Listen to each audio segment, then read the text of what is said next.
नाज़रीन, सिंधी मीडिया में कम कंदड़ छोकरियन बाबत तव्हां केतिराई स्कैंडल ॿुधा हूंदा, पर उन्हनि स्कैंडलनि जी सरदार रूबी अली बाबत अॼु तव्हांखे असां ॿुधाईंदासीं त हिन जी ज़िंदगी कीअं गुज़री, हिन किथे जनम वरितो ऐं हिन सां कहिड़ा कहिड़ा वाक़िया पेश आया।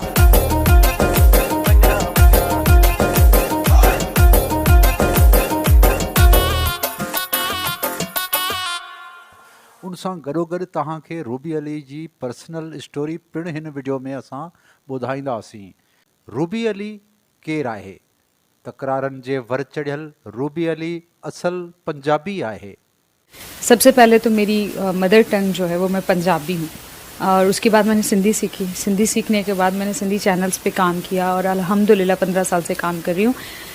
हिन जो जन्म सन 1991 में थियो। संदसि वालदा पंजाब मां उमरकोट आई, जिते रूबी अली इंतहाई गुरबत ऐं मुफ़लसी वारी ज़िंदगी गुज़ारण लॻी। रूबी अली बाबति इहे पिणु ॻाल्हियूं हलंदियूं रहियूं आहिनि त हिन जवान थींदे ई केतिरनि ॾुखनि खे मोह ॾिनो। हिन इकरा यूनिवर्सिटी मां ग्रेजुएशन पिणु कई ऐं 2005 में कराची शिफ्ट थी, जिते हिन शोबिस जी दुनिया में पेर पातो।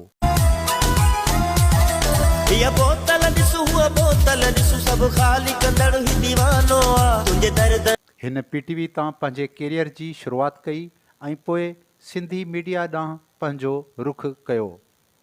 एड़ा एड़ा जलवा ॾेखारी थो, असां जहिड़ा आशिक घड़ी घड़ी मारी थो, असां जहिड़ा आशिक घड़ी घड़ी मारी थो। हिते हिन केतिराई ड्रामा कया, जंहिंमें पाछन पोयां, मीरा ऐं होस्टिंग में यादगिरियूं प्रोग्राम कयो।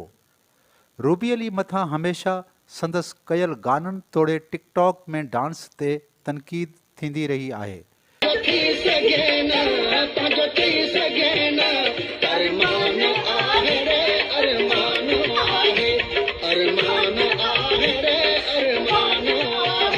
हिन जा केतिराई स्कैंडल पिणु साम्हूं आया आहिनि, जिन में संदसि इरशाद जागरानी सां हलंदड़ अफेयर तमामु घणो मशहूरु थियो ऐं हिन वक़्त ताईं मशहूरु आहे। इरशाद जागीरानी सां कयल मॉडलिंग, जंहिंमें संदसि पहिरियल लिबास ते पिणु छिती तनक़ीद कई वई, पर हिन तनक़ीद जी परवाह करण बिना पंहिंजो कमु जारी रखियो। रूबी अली मुख़्तलिफ़ बिज़नेसमैननि सां गॾु केतिराई मुल्क पिणु घुमिया। हिन खे सिर्फ़ु एंटरटेनमेंट लाइ गॾु वठी वेंदा हुआ, उन करे इहो कमु हिन छॾे ॾिनो। ॼाण नथी चाहियां, मां सभु कुझु ॾिठो। मां अल्हम्दुलिल्लाह मां चवंदसि ऐं काफ़ी कंट्रीज़ घुमी चुकी आहियां। हुन सभु घुमी करे पोइ मूं चयो न, ब्रेक रूबी अली छा आहे इहो, बसि हाणे जॾहिं दिलि चवंदी, जेको बि दिलि चवंदी आहे उहो कंदी आहियां। पर प्रोग्राम में जॾहिं रूबी अली खां पुछियो वियो त तव्हां कंहिंसां वक़्तु गुज़ारण खे तरजीह ॾींदा आहियो, त हिन चयो, मां अकेला ई पसंदि कंदी आहियां ऐं तन्हाई मुंहिंजी दोस्त आहे। हा, सभ खां वधीक वक़्तु जेको गुज़रियो आहे मुंहिंजो ख़ुदि सां गुज़रियो आहे, तन्हाई में।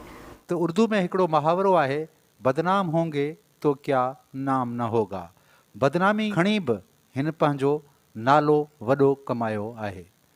रूबी अली मूजिबि माण्हू मूं ते तनक़ीद कंदा आहिनि, पर मां माण्हुनि जी तनक़ीद जी परवाह न आहियां कंदी।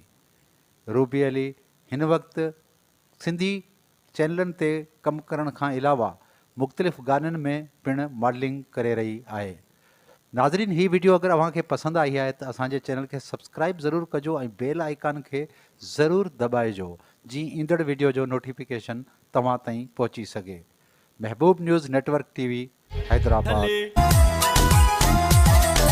बोतल ॾिसो, हुआ बोतल ॾिसो, सभु ख़ाली कंदड़ ही दीवानो आ। तुंहिंजे दर्दन यार बढ़ाए छॾियो, हिन कमरे खे मैखानो आ, हिन कमरे खे मैखानो आ।